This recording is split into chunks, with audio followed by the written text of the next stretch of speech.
The Senate will now come to order.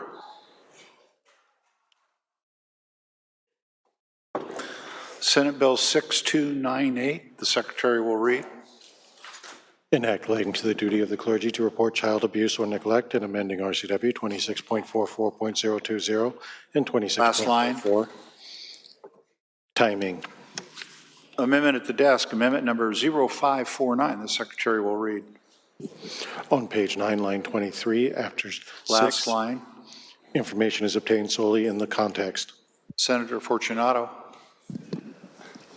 Thank you, Mr. President. If you could just give me a second to call up the bill itself. I'd like to move adoption of Amendment 0549. Senator Fortunato moves adoption of amendment number 0549. Remarks, Senator Fortunato. Thank you, Mr. President. Just give me a second here to call it. What I'd like to do is just read a few small portions of the bill, if I may. Please proceed.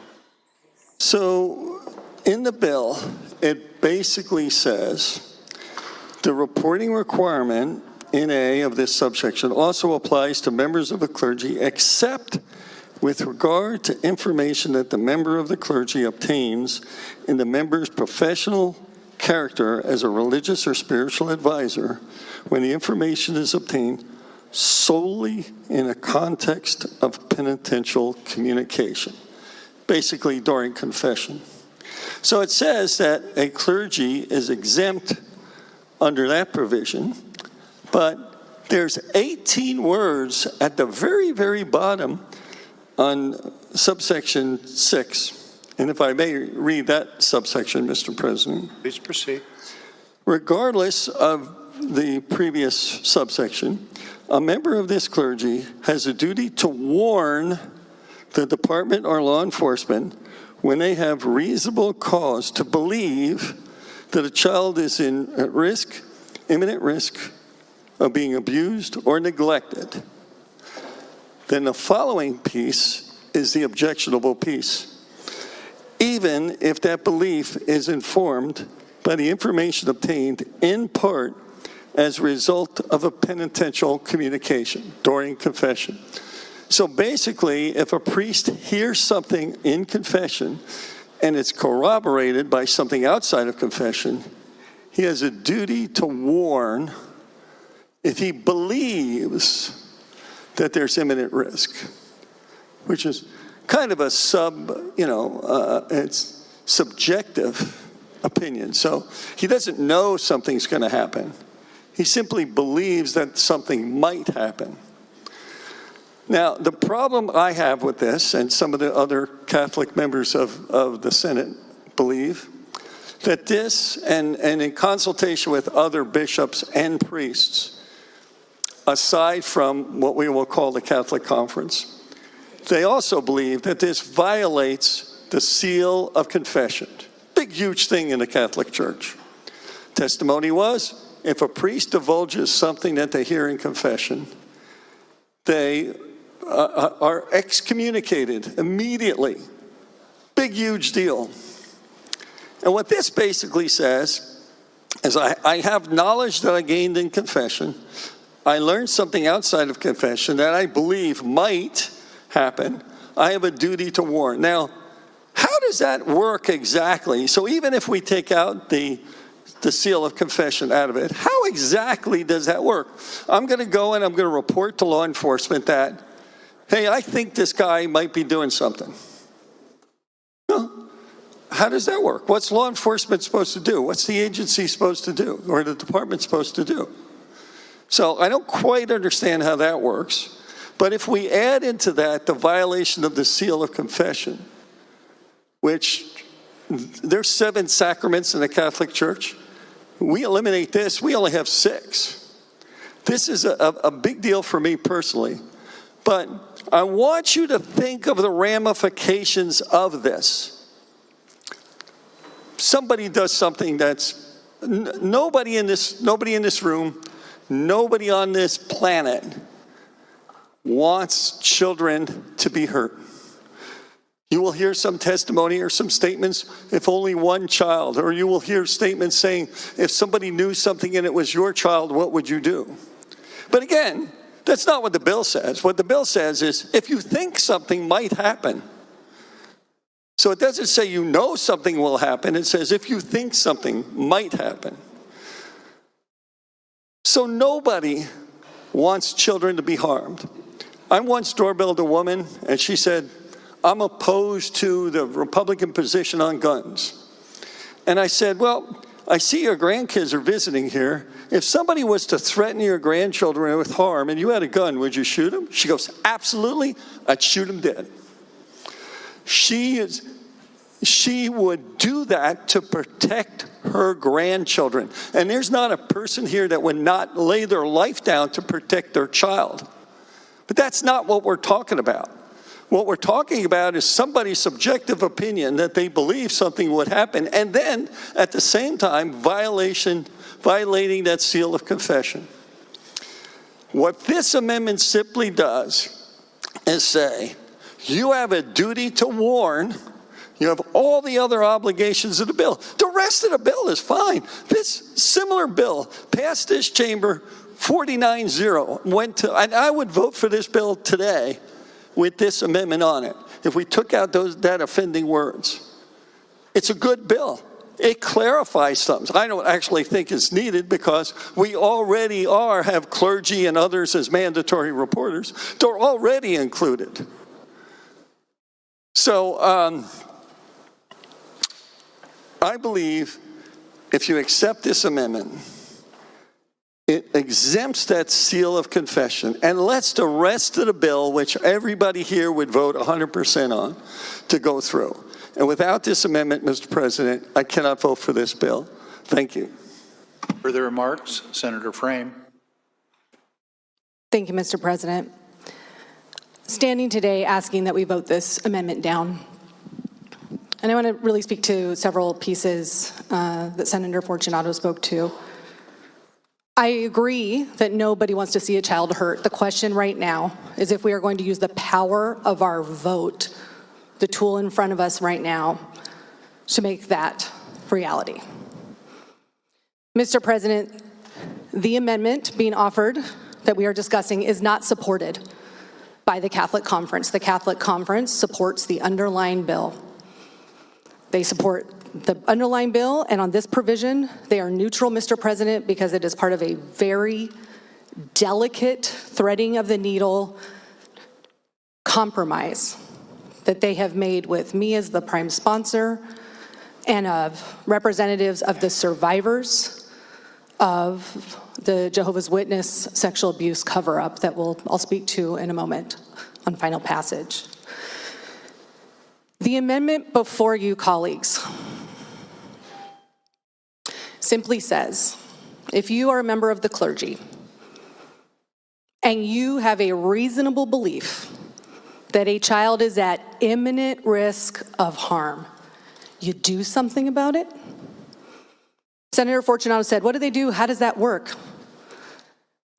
They tell somebody to go check on the child. You don't need to know who the perpetrator is. You don't even need to give a lot of detail. Our underlying statute says for our mandatory reporters, you call it into DCYF, you call it into law enforcement, you tell them what you know. If you don't know, you don't tell them. The point is check on the child. Folks, I cannot accept that any member of our clergy would stand on the sidelines when they know that a child is about to be hurt and they would do nothing about it.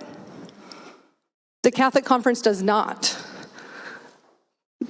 The Catholic Conference is neutral on this provision because I can't speak for them, but what I will say is what I believe is that if a member of clergy suspects that something is about to happen to that child and they hear something in penitential communication that further informs that belief about something that may happen in the future, they are not breaking the seal and reporting what they know has happened in the past. They are telling law enforcement and DCYF, I have a reasonable belief that this child is about to be harmed and just need you to go check on them. This is a very, very important part of this compromise legislation. I am asking this body to vote this down, and again, the Catholic Conference supports the underlying bill as is and does not support this amendment. Thank you. Further remarks, Senator Patton. Thank you very much, Mr. President. And I want to indicate that everybody in this body supported the bill last year when it left the Senate with this provision on confession not in it. So we all want to do something. We all want clergy. They are mandatory reporting now.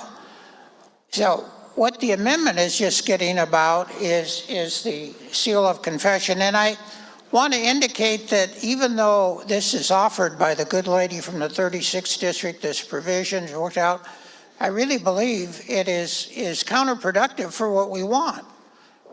Because if somebody were to actually go to confession and confess this abuse or something that would be covered under this bill, the priest is going to tell them that they need to report. They're going to be missing the counseling and the positive behavior of trying to get this person treatment, get this person put in jail, whatever it might be. They're going to miss that because the priests cannot break the seal of confession and remain a priest. They just simply can't do it.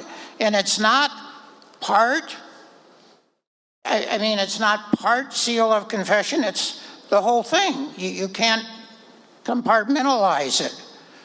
And it's just not practical. So I don't think the Catholic Conference, some of the people in it had thought this all the way through. I've spoken to key officials in the Spokane Diocese, priests, the Vicar General, and they say this is not workable. Priests have said that they're going to keep their vows and they would go to jail if this ever came up. Now, my own belief, Mr. President, is this is not ever going to come up, that it's a false hope that we're doing something here. Because it will not be implemented in this form if indeed somebody confesses. If the word is out that it might be revealed, why would somebody confess it? So I think under the current system, there are more of these abusers that are going to be reported, that are going to be held accountable, and that is what we all want. That is what we all want. So I do support the amendment. I do commend the good lady from the 36th district. I know her intentions are good. I just think the practicalities of this without this amendment is counterproductive. Thank you, Mr. President. Further remarks? Senator Frame. Thank you, Mr. President. I just want to offer, Mr. President, the exact scenario Senator Patton just described. That is protected within penitential communication in the bill. Second, I need to correct that no, clergy are not currently mandated reporters in Washington state. We are one of only 5 states in this nation that does not have a mandatory reporter requirement for clergy. If a member of the clergy is acting in a different duty, such as a teacher that is a mandated reporter in our law, then they are a mandated reporter, but they are not required to report in their role strictly as a religious leader. That is the whole point of this bill. Thank you, Mr. President. Urging. Senator Fortunato. Thank you for your patience, Mr. President.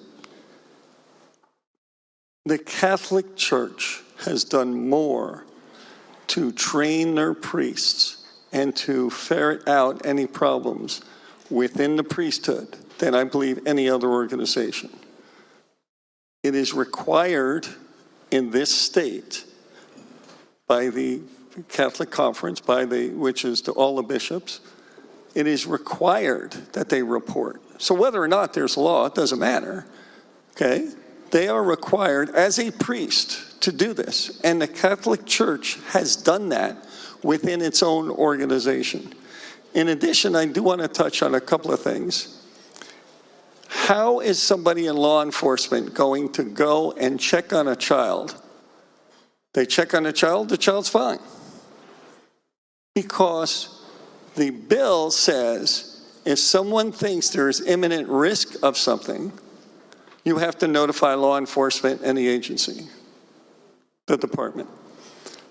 So they do. Let's just say they do notify them.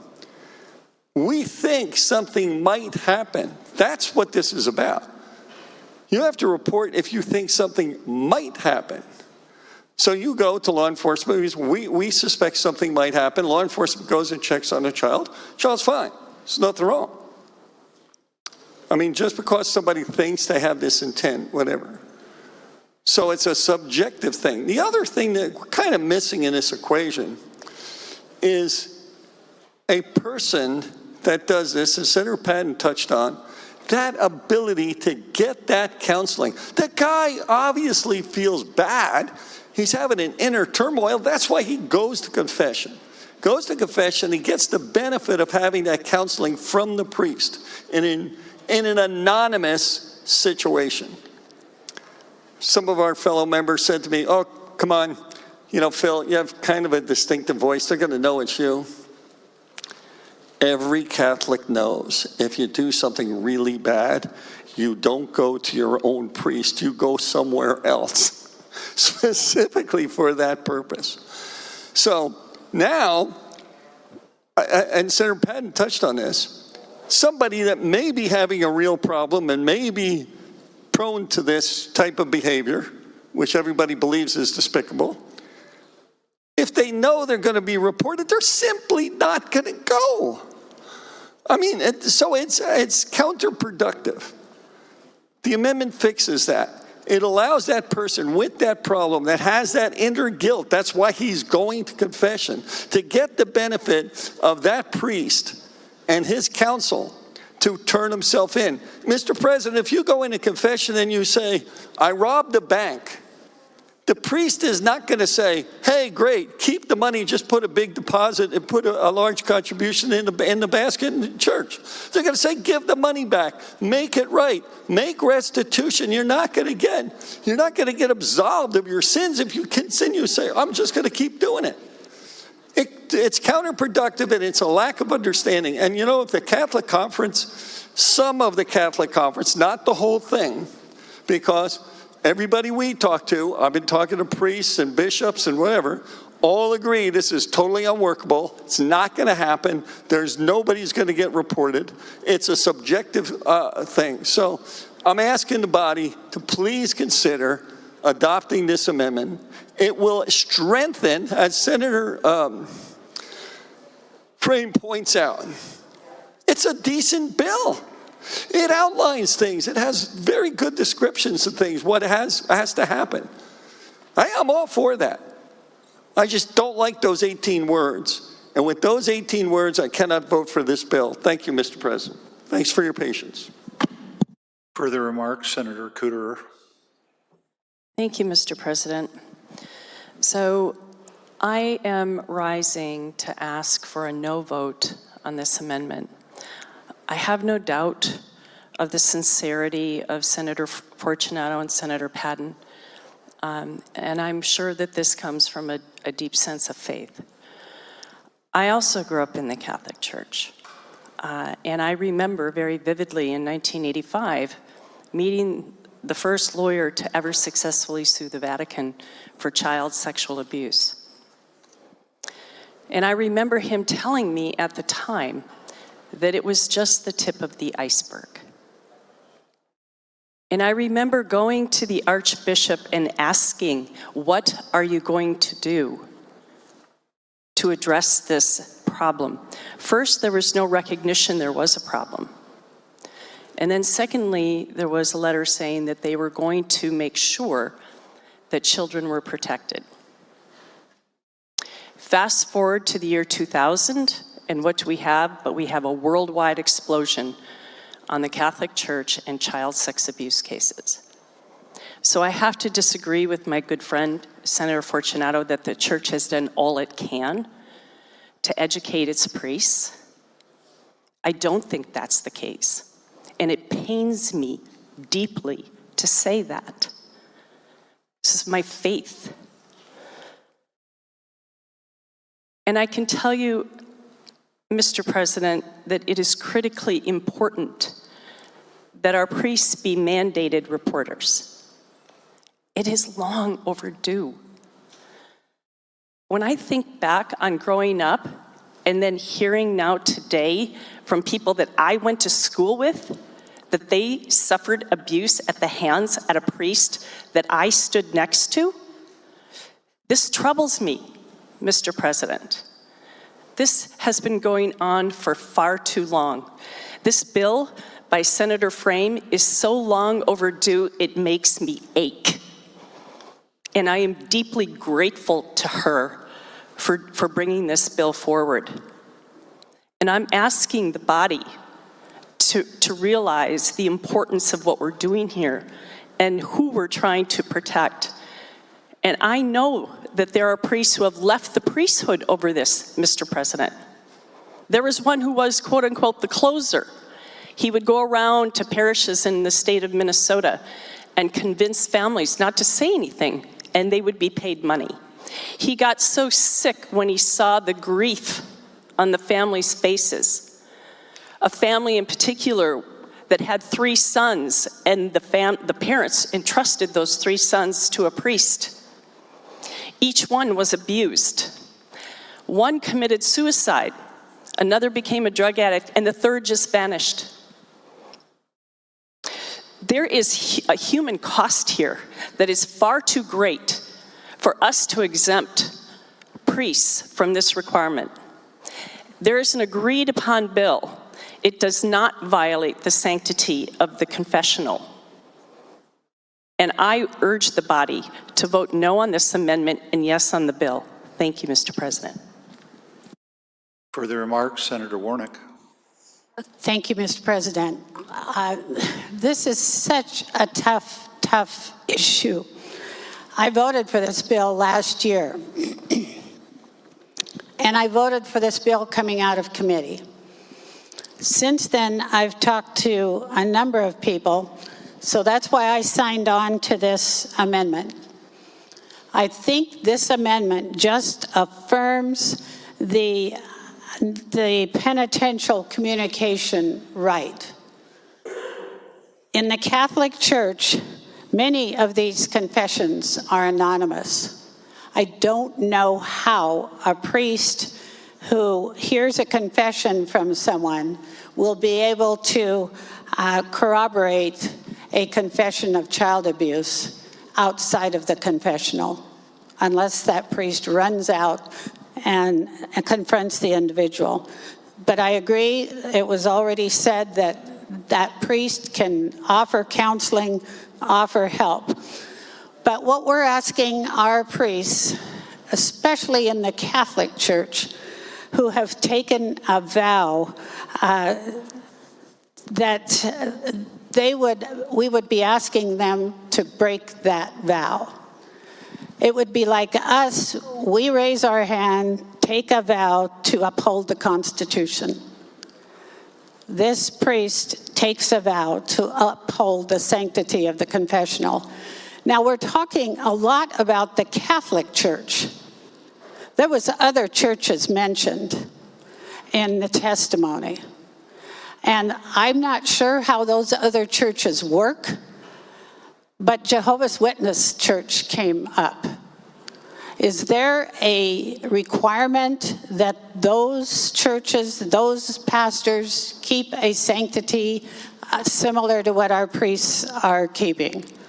I don't know that, but there were many testimonies and letters that I received regarding the abuse going on with that faith. The Catholic Church has been under scrutiny, rightfully so. I've been a Catholic all my life, and it has really tested my faith. But I think the Catholic Church has cleaned up and audited and required training for and psychological evaluation of many of its seminarians, many of its priests. So we, as a body, as a Catholic body, have taken steps to stop that abuse that was happening. I don't know if that's happening to other faiths. They haven't been in the news. They haven't been in the media the way the Catholic faith has. I ask that we support this amendment so that it can be very, very clear that a priest or a pastor can be able to keep his vows and still be able to, because up above it talks about being a mandatory reporter, still be able to be a mandatory reporter just outside of the confessional. And I urge support of this amendment. Senator Holy. Well, thank you, Mr. President. You probably figured that everybody talking about the bill is actually talking about the amendment, because the amendment is the lever point of whether the bill's going to have unanimous support or not. On one side, we have a religious, sacred, sacramental discussion. On the other side, we have it's for the children discussion. So when you're taking a religious partisan view that's non-denominational, appears to be fairly universal. The other side, you're taking an emotional moment and extrapolating from that and attempting to come up with general policy. This situation makes the hair on the back of my neck stand up for some odd reasons. I'm not going to go either one of those places. This is almost like a quasi-Orwellian, Oceana, neighbors reporting on neighbors 1984 kind of a moment for me. And I just reflected on a couple of different points that I've run into having a 16-year overlap as both a cop. I was a detective during this time and a licensed attorney. Man, you have a schizophrenic view of the world from those two perspectives when you're doing things. I had 2 complete rotations, and you're not supposed to have to do more than one in any 5-year period. What's called diaper dicks is child sex crimes detectives. And so this is not an academic or philosophical discussion for me. This is something that's a kind of matter of the heart. And one of the things I realized that the single biggest encumbrance to any successful police investigation, and I felt emotionally vested in outcomes back then, was the first 10 amendments to the Constitution, the Bill of Rights. Those are the single biggest stumbling block to a successful criminal investigation whatsoever. So I started thinking about this a little deeper. Mr. President, can I read a section of RCW 5.60.060? Please proceed. It's privileged communications. A member of the clergy, a Christian Science practitioner listed in the Christian Science Journal, or a priest shall not, without the consent of a person making the confession or sacred confidence, without the consent of the person making that confession, be examined as to any confession or sacred confidence made to him or her in his or her professional character in the course of discipline enjoined by the church to which he or she belongs. So I started thinking back to some of the early days as a cop when you ended up on the street and doing things. There were exigent circumstances. Put us in places we probably shouldn't have been, but emergent circumstances forced us in there. And seeing things that weren't exactly plain view, and realizing that we knew there was a problem there, we knew we should get a search warrant, we knew that we should do something about it, and trying every possible mental gymnastic to find a way to create degrees of separation between our coming back around to that topic that we didn't know what we didn't know. before we'd seen it or heard it or been there. This is what's called the fruit of the poisonous tree doctrine. And the fruit of the poisonous tree doctrine is a rule that makes evidence that was obtained illegally inadmissible in court, as well as any legal evidence that stems from that illegal search. And so I know this isn't exactly on point, but one side of me says that we're creating duties out here that are direct religious, sacred, sacramental violations that we have protected privileged communications for so long. We're starting to chip away at. And this whole thing is it's a slippery slope. We never do anything in this chamber that we're just done with. We get enough done, a bite of the apple, we come back a couple years later, another bite of the apple, etc. And as we head down this road, this is a direction that I understand the damage to the kids. This is not just something where I knew somebody or talked to somebody. I was there, I did it for 18 months. It's a direction I don't think we want to go, is to start chipping away the protections that we had to establish as a free society to get away from these oversights and these intrusions and to protect the individual rights, which is kind of the foundation of everything we have, why we're sitting here in the first place. I don't expect to convince anybody to change their vote today. That's not the point. Sometimes these things are just cast when we walk out of caucus. I get that. But I want people to think about what they're really doing here. Is that they're not actually accommodating the ability to come to more conclusions, solutions, or prevent these things from happening. We're going down the road of changing the system to accommodate an agenda that really is emotionally compelling, but I'm not sure it's the direction we want to go. Thanks, Mr. President. If there are no further remarks, the question before the Senate is the motion to adopt floor amendment number 0549. As many are in favor, will signify by saying aye. Aye. Opposed, no. No. The noes appear to have it. The noes have it. The amendment is not adopted. Senator Frame. Thank you, Mr. President. I move that the rules be suspended, that Senate Bill 6298 be advanced to third reading, the second reading considered the third, and the bill be placed on final passage. Senator Frame moves that the rules be suspended and Senate Bill 6298 be advanced to third reading, second reading considered the third, and the bill be placed in final passage. Hearing no objection, so ordered. Senate Bill 6298 on third reading and final passage. Remarks, Senator Frame. Thank you, Mr. President. I want to start, Mr. President, by acknowledging that survivors are watching these proceedings right now. They've been texting me during the proceedings, and I acknowledge and thank them for telling their stories to the press, and that's how it came to my knowledge. So thank you to the survivors who are watching. Mr. President, I'm going to say what I've said before, that children need trusted adults, and particularly when something is happening in their life that's very, very wrong. They need to know that when they tell the adults in their life, that those adults will help them and they'll make the harm stop. The legislation before you ensures that children can count on their religious leaders to help them in these moments by adding clergy and other religious leaders, as defined in this bill, as mandated reporters of child abuse and neglect here in Washington State.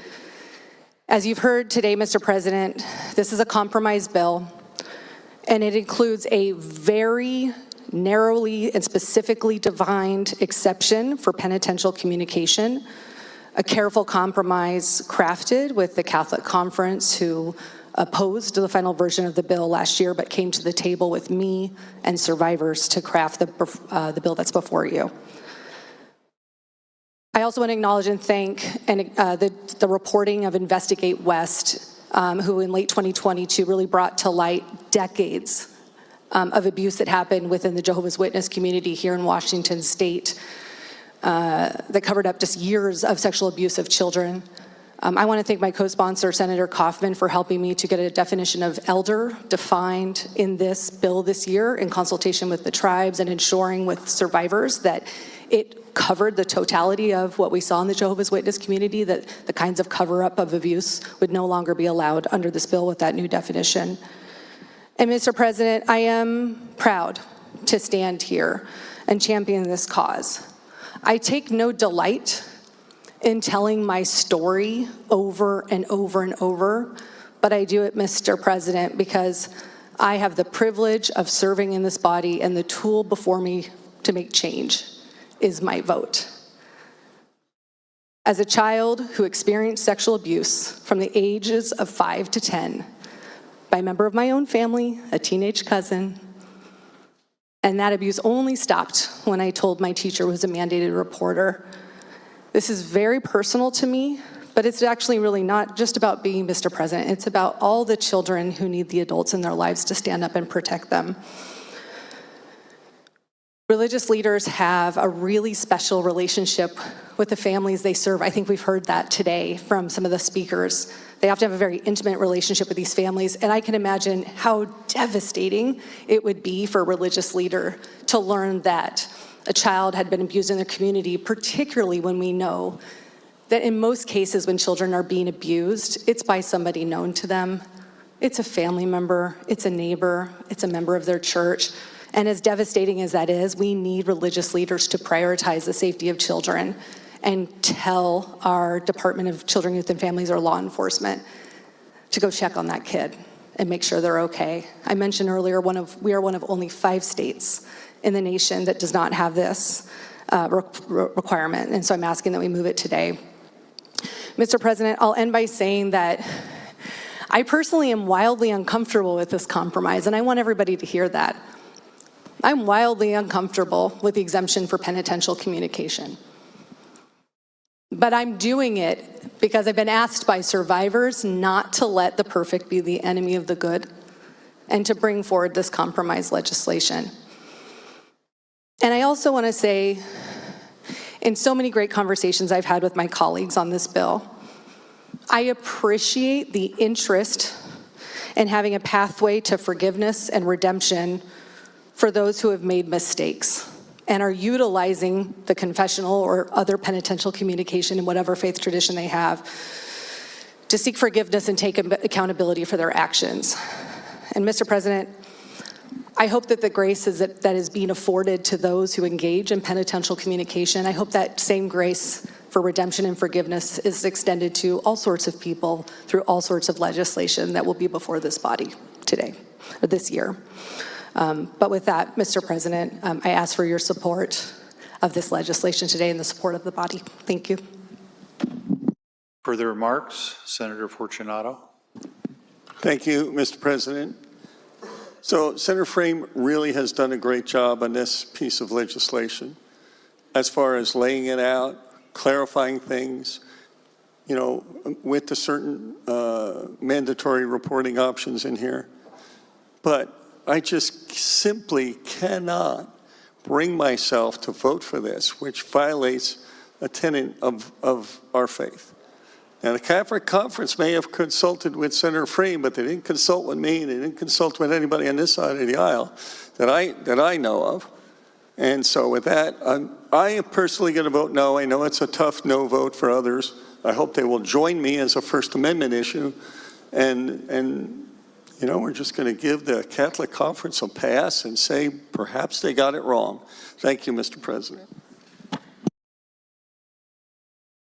Further remarks? Senator Warnick. Thank you, Mr. President. I am very disappointed that that amendment didn't pass. I think that would have made all the difference as far as some of our support. There's been a lot of disagreements in the effects of this language of this bill. A lot of disagreements here today, disagreements among the Catholic Church, disagreements among the Catholic hierarchy. I know the bishop in one diocese wanted that amendment. The bishop in the diocese that I attend was okay with the original. He said, I think we can live with it. So I want to, again, repeat that the Catholic Church has been such a lightning rod for a lot of these claims of abuse, but the Catholic Church has done everything it can to prevent it from future happenings. I had a very good friend who was accused during the years where the Catholic Church was in the spotlight. He was a priest. He was accused. He had never met the person that accused him. But it took him away from the pulpit, away from the retreats, away from his duties as a priest, even though the person that accused him had never met him. And I don't want to see that happen to any of our priests either. I know I'm off topic a little bit. I think bills like this, I agree that clergy should be mandated reporting. I really do. But bills like this cross the line, and many times, between separation of church and state, church rules versus state rules, civil versus church rules. So I am going to support this bill today. I am disappointed, again, that we did not get that clarification that we wanted with that amendment. And I think we will probably be back again if there is problems within the priesthood with them being able to do their religious duty versus a civic requirement. So I don't want abuse. I don't want, but I also don't want our priests to lose their vows, lose their jobs over this. Thank you, Mr. President. Senator Hawkins. Thank you, Mr. President. First of all, I want to say there are obviously very sincerely held beliefs on different sides of this issue, and I respect that so much. We had some very deep caucus discussions on this bill over the past couple years. I've talked with the prime sponsor. I supported it last year, and I will support it this year. And I want to tell you, Mr. President, I'm not Catholic, but I am somewhat uncomfortable with the references to the past Catholic sex abuse scandals, because I kind of see this bill as separate from that. And I believe this bill is a good bill, even if there wasn't all those scandals from so many years ago. And what it comes down to for me, for my sincerely held beliefs as a father of two boys who are older, a little bit older now, but they were just little ones not too long ago, is we need to protect kids. And simply put, as I understand it, if someone comes in to confess to his priest and says, I raped a 12-year-old, that should be reported. Or if someone comes in and says, hey, I have these desires and I'm going to rape a 12-year-old, that should be reported too. If you see something, say something. If you hear something, say something. We need to protect kids. And I'm thankful there was some sort of compromise on this bill, and I stand in support of it. Thank you, Mr. President. If there are no further comments, the question before the Senate is final passage of Senate Bill 6298. The Secretary will call the roll. Billig. Benke. Braun. Cleveland. Conway. Dingra. Dozier. Fortunato. Frame. Gildon. Hanson. Hasagawa. Hawkins. Foley. Hunt. Kaufman. Kaiser. King. Kuderer. Leas. Lovelet. Lovick. McEwen Drew. McEwen Jim. Mullet. Mazzol. Wen.